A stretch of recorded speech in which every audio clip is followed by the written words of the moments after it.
Hi there. Well, nice to see you again, and wonderful to have you on the exhibition Tactile Visions Woven. Thank you so much for making your work available for the exhibition. Welcome. Thanks for inviting me. Can you introduce yourself for people who might not be familiar with you as an artist and your work? Okay, my name is Lebogang, and I'm a self-proclaimed monotype and zine queen. I work with paper, sculpture, installation, performance, and printmaking. And my work, you could say my work is feminist. It's about gender experiences and the home, as well as Black womanhood. And my work is also funny. I use a lot of humor in my work. Uh, in terms of my background, I studied from Wits University and I graduated in 2019. I am based in Pretoria. I work from home and I have a small print studio here from home. I also pride myself in being a owner and director and a designer of a bridal shop that's called Makoti, and it's branded under Makoti Dreams and Makoti Technologies. So this bridal shop we manufacture designer guns.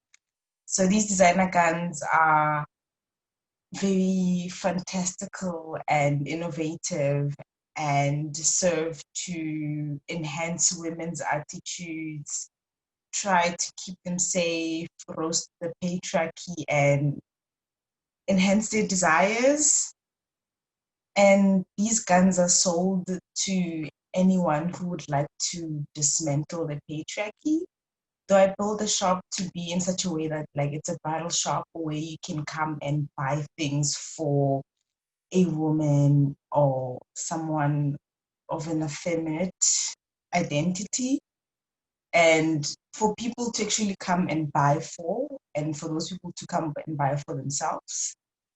That's putting like an expectation on people who are not necessarily women to care for women by coming to purchase a gun for these women or a tool from my bridal shop, and making it like a responsibility. So in my head, imagine someone's father, husband coming to coming to the bridal shop to purchase a gun for their daughter or their girlfriend or I don't know, some other woman they know. Yeah. Great. I was fortunate Yeah. enough that my partner purchased one of these Makoti guns for me, which I have sitting in my office. Um, can you tell us a bit about the works that are specifically on Tactile Visions Woven? Okay. So the works that I have on the exhibition are two monotype prints. The monotype prints actually like they're not too different from each other. They have like some type of a conversation. I also have three guns on there on the exhibition. And so I'm gonna start first with the guns, because in my like situating of my practice, the monotypes kind of serve as a backdrop into the whole bridal shop. So the guns that are on the designer guns that are on the exhibition are the Makoti Dream, what I call Makoti Dreams series, and they are adorned. They're made from paper, and they're adorned by doilies. And there's one gun that comes from this the range of the good form guns. So my guns are like separated into two sections. It's guns, premium guns, and what I call good form guns. So the good form guns are made from like really normal cartridge paper, and they are accompanied by a zine user manual that shows you how to use this gun. And the user manual has these instructions. Like the first page is like the technology layout, labeling, detailing the gun, and how you use the gun to do what the gun does. And the next page also has like step-by-step instructions. And then the next page, then the last page has these warnings on like what the product is supposed to be and what it does. And it's written in a humorous tone, very dark humor about these serious things. It's very like the language of the absurd. So that's the one gun, and then the other two guns are premium guns. So premium guns are a little bit more expensive, and they're made from printmaking paper and made from printmaking processes. And they also come with a user manual of their own as well that is drawn, like custom made to it, and has like the same detailing of the instructions. And both of the guns, you can wear them on your hand. I'm not gonna go into too much detail of like how it goes on the hand and what it really, really does. But like it does something when the guns like are worn on the hand. There's like something a mistake that happens. I think you have to go see work and like read through and see images to kind of get a grasp of it. I don't know what I'm not too much help because usually you you get more of like what's happening if you come close and like actually read into the work and interact with it. Sometimes like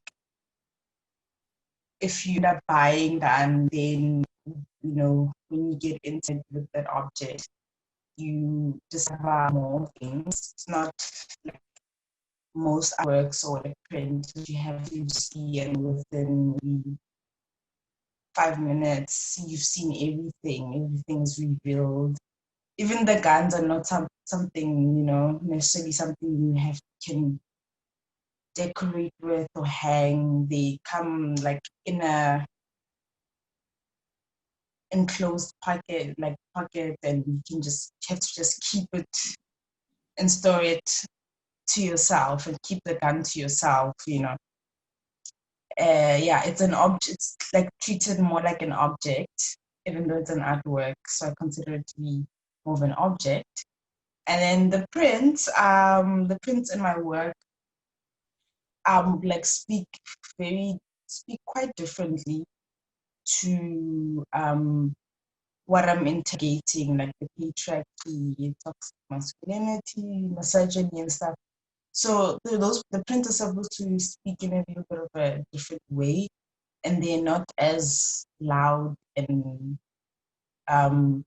sharp as the guns are, because the guns are pretty obvious. Like, we live in a fucked up world. Here I am selling guns in response to that. And the prince tried to do something a little bit different by reacting to like in some internalized misogyny from the home. I was raised mostly by women, and you think like mostly women, like there's probably like an absence of the patriarchy at home, but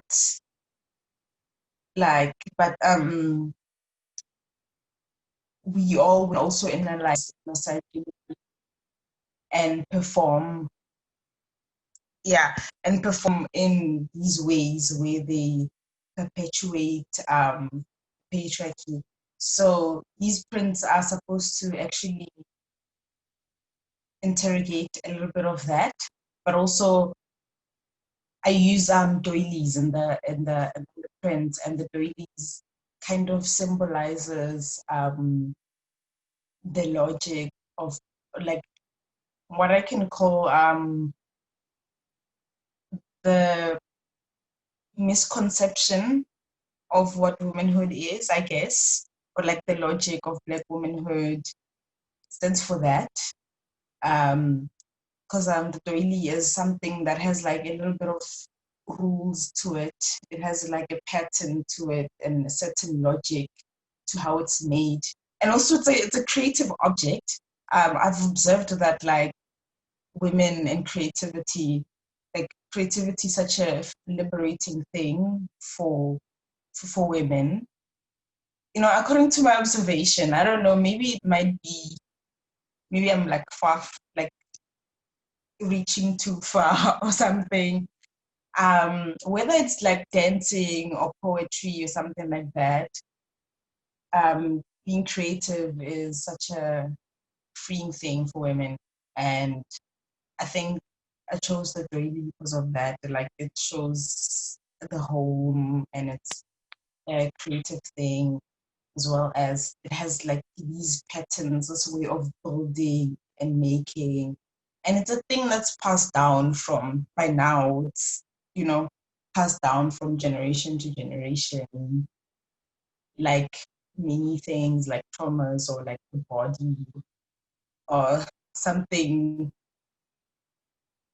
as simple as like menstruation, things like that. So in the dailies, I try to describe them a little bit in printmaking. And the two prints that I made, one is a monotype, straightforward, like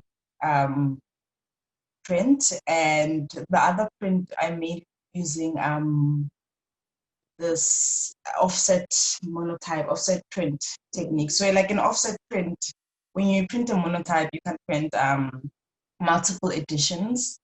You can only create like one image, and that image is gone. You can repeat it again.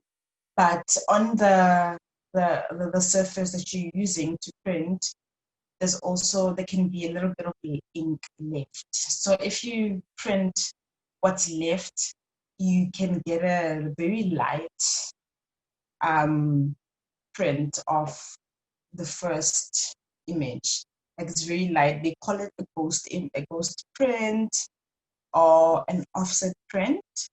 And so I used that method to create a different print. So I printed a whole 3-layer print and did a ghost print after it. And sometimes I use the ghost print as an artwork. In printmaking, it's usually regarded as not really an artwork, just like an offset. Like it even explains itself, like a whole other print that's not as important as the first image. So I used those like little remnants of that, you know, to speak about that passing down and everything. Yeah. Right. No, thank you very much for that. You know, it's really fascinating to hear about that because, you know, as you said, moving between these two, the Okay, you're frozen. yeah, sorry, I think the connection is not so good. Um,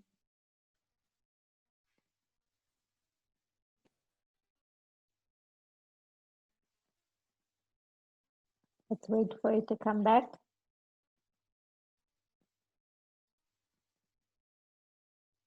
Your image is also frozen. Let's wait for it to come back, Lebo.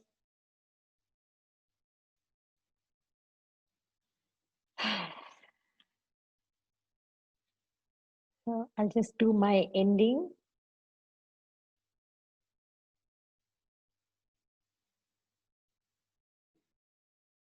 Are you still there? Okay. All right. So I'll just do my ending and then I'm going to paste it in. Okay. All right.